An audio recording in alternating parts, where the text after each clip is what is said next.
Okay, in this figure problem, we have to find the three angles of the smaller triangle ABC. For that, we are given with the two angles of the bigger triangle PQR. Okay, here also we are doing the we are using the relation between the angles between the tangents and the angle between the radius. So we are given with the two angles of the large triangle. Now let us draw two radius like this, AO and OB.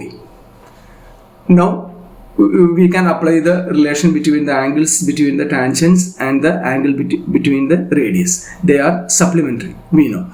So if the angle between the tangent is 60 degree, here it is given that 60.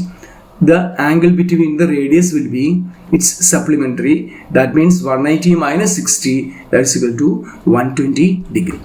So we got one of the central angles of the circle. Now if we know the central angle, we can calculate the angle in the opposite arc. That is, the angle at C will be half of this 120. That means 60 degree. So we got the first angle of the small triangle ABC.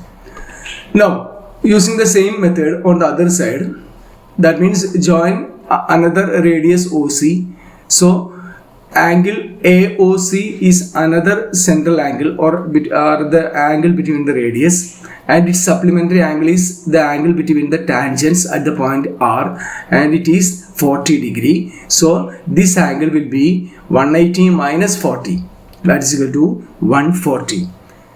If this central angle is 140, then the angle on the opposite arc will be its half. That means angle at B will be 140 by 2, that is equal to 70 degree.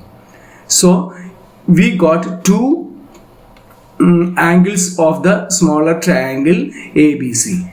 So the last or the third angle will be 180 minus 70 plus 60, that is equal to 50 degree. So we got all the three angles of the smaller triangle ABC.